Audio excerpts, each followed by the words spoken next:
네, 안녕하세요. 저는 송파구에서 연세국민건강내과 대표원장을 하고 있는 한민석입니다.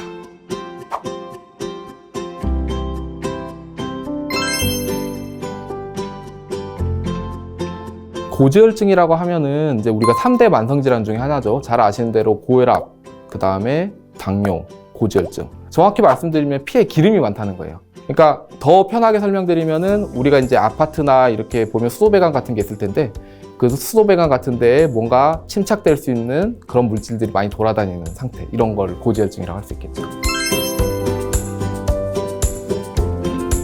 혈관에 기름이 많이 있다는 거죠. 그래서 그런 상태가 오래 지속되다 보면은 점점점 혈관이 쌓이고 하면서 혈관이 막히고 좁아져 가는 거죠. 우리가 고지혈증을 다른 말로 우리가 뭐 침묵의 살인자 뭐 이렇게도 부르는데요. 지금 당장 시점에서는 그렇지만 이게 관리가 잘못되면은 또 불편한 증상이 생기는데 그게 좀 커지는 거죠. 왜냐하면 심장혈관 문제, 여러 가지 각종 혈관 문제들이 생기면서 정말 생명을 뺏어갈 수도 있는 그런 질병이 되는 거죠. 고지혈증 아는 방법이 딱 정확히 한 가지가 있는데요. 정기적으로 혈액 검사를 해보시면 됩니다. 고지혈증에 대한 수치 4가지의 프로파일들이 정상 범주들이 있거든요. 그래서 거기서 벗어나 있으면 우리가 고지혈증이라고 진단하고 있습니다.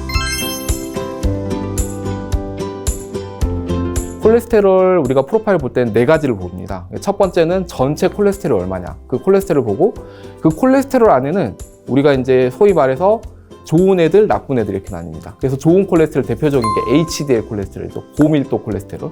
얘네들은 어떤 역할을 하냐면은 기존에 쌓였던 찌꺼기들을 걷어가는 역할을 하거든요. 그 다음 이제 나쁜 애들 2가지인데 그게 중성지방하고 저밀도 콜레스테롤. 얘네들은 자꾸 혈관에다가 뭘 저장하는 역할을 합니다. 그래서 아까 고지혈증이 있는 것 자체만 있는 건 문제 없다고 말씀드렸지만 그 고지혈증이 이제 혈관에 침착되고 두꺼워지게 하는 역할을 하는 게 중성지방하고 저밀도 콜레스테롤, 그러니까 LDL 콜레스테롤이죠. 네.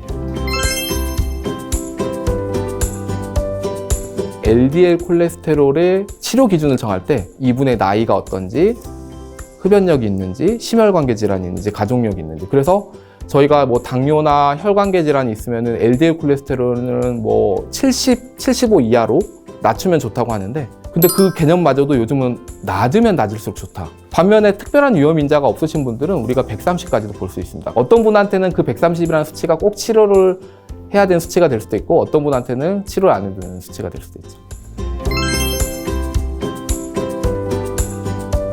저는 환자분들한테 꼭 말씀드리는 게 저탄수화물 저지방식이를 말씀드립니다. 고지혈증이니까 왠지 저지방식이만 하면 될 것 같잖아요. 그렇지 않습니다. 탄수화물이 오히려 간에서 대사되면서 콜레스테롤 높이는 역할로 작용하는 게 많거든요.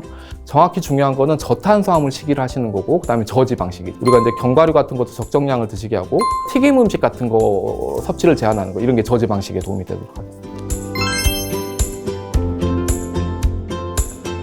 우리가 이제 식이를 잘 했으면 내가 괜찮다고 생각하는 경향이 있는데, 하지만 고지혈증은 결정하는 게 식이만 있는 게 아닙니다. 운동하고 생활습관 패턴도 있겠고 스트레스도 또 어느 정도 영향은 있습니다. 그리고 상당히 또 크게 차지하는 게 유전적인 영향도 있거든요.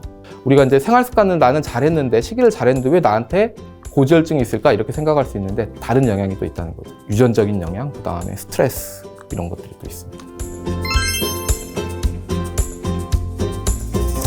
당뇨랑 고지혈증, 고혈압이 일단은 만성질환이다 보니까 뭐 잘못된 생활습관, 그 다음에 잘못된 체형 이런 것 때문에 같이 다니는 경향이 있는데, 당뇨가 있으면 고지혈증이 치료 기준이 낮아지거든요.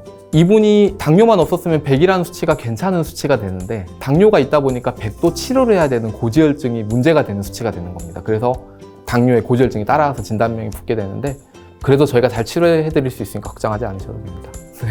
근데 이제 그런 약들이 근육이 높게 만드는 횡문근 융해증, 고지혈증 약을 드시면 혈당이 좀 올라가는 경우가 있습니다. 이게 이제